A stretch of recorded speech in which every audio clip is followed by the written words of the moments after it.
kalfadhigan oo ah kii 20aad oo ay yeeshaan golaha deegaanka degmada Garowe waxa furitaankiisa ka soo qayb galay qaar kamid ah golaha wasiirada xildhibaanada maamulka gobolka Nugaal iyo bulshada qaybaheeda kala duwan kalfadhigan oo ka furmay xarunta BDRC waxa lagu soo bandhigay waxqabadkii maamulka degmada muddadii ay xilka hayeen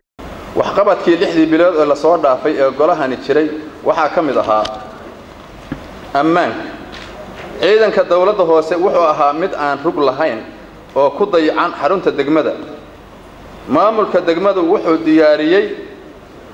rug ciidan oo u gaar ah ciidanka madaniga ah ee degmada wuxuuna ugu sameeyay dib u dhis iyo dayactir guud kaas oo ay si rasmi ah u dageen ciidanka waxa la siiyay mushaharooyinkii ka maqnaa waxaana dib loo habeeyay guud ahaan ciidanka iyadoo moorarkooda kor loo qaaday maantana ciidanka dawladda hoose waa mid diyaarsan waxa dayactiro degmadu ku sameysay gaadiidka ciidanka booliska degmada qaybo kamid ah waxa degmadu dayactir ku sameysay saldhigga dhexe ee Garowe isla markaana waxay degmadu bixisaa kharashyo joogto ah oo ay kamid yihiin shidaalka roondada magaalada iyo kharashka guud ee saldhigga bari badankiisa nadaafadda iyadoo laga duulayo ballanqaadkii xilligii ololaha doorashada waxaan bishii ugu horeysay magaalada ka hirgelinay olole nadaafadeed oo dhammaan xaafadaha aan kaga qaadnay in ka badan 900 oo lowr oo qashin ah waxaan dib u hawlgelinay team fayadhowr ah kaas oo magaalada ka wada shaqo adag xiriirka bulshada waxaan abuurnay xiriir dhow oo maamulka degmada iyo bulshada ka dhaxeeya iyadoo hawl maalmeedka xafiiskayga ay ka mid noqotay qaabilaadda dadweynaha taas oo ay bulshadu wax ku yeelatay talada lagu horumarinayo degmada bilicda waxa socda toban balaan guud ee caasimadda kaas oo ay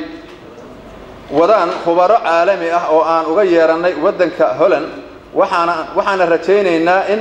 dhawaan magaaladu yeelato master balaan casri ah gudoomiyaha gobolka Nugaal Cumar Cabdullaahi Farweyne ayaa ku bogaadiyay maamulka degmada waxqabadkooda sidoo kale waxa kula dardaarmay golaha deegaanka ee degmada inay xaqiijiyaan xuduudaha degmada iyo inay sharci ka soo saaraan arrimaha dhulka oo muddooyinka dambe murankiisu batay waxa farxad weyn ka soo qayb galno kalfadhigii 20aad oo furitaankii ah golaha deegaanka degmada Garowe waxaana aad ugu mahadcelinayaa waxqabadkii muddadii koobnayd oo la soo bandhigay waxaan rajaynayaa in hore looga socon doono waxa kale oo maarmaan idinka golaha deegaanka ama caasimadda ku cadeeyay ama degmahaan oo golaha deegaanka ku cadeeyay degmada tan xuduudaheedu ama 17 gobol oo Soomaaliya ku keen ama caasimadda ku keeno murankeedii meelo ka baro batay laakiin qoraal cad kana ka xaquuqtaan inaad kalfadhigu markuu dhamaado noo soo bandhigtaan intaa way xuduudiga وشاسو ما هايدين بالله wasiirka arrimaha gudaha dawladda hoose iyo horumarinta reemiga Puntland Axmed Cilmi Cismaan Axmed Kraash ayaa si rasmi u furay kalfadhiga 20aad ee golaha deegaanka degmada Garowe waxaan ku faraxsanahay inaan ka soo qayb galo maanta munaasabaddan furitaanka kalfadhiga 20aad ee golaha deegaanka ee Garowe waxaan aad iyo aad runtii aan halka kan naloogu soo bandhigay waxqabad weyn aad baan ugu mahadcelinayaa golaha deegaanka oo muddada yar waxa ay ku qabteen aad iyo aad baad u mahadsantiin waa inoo kalfadhigii 20aad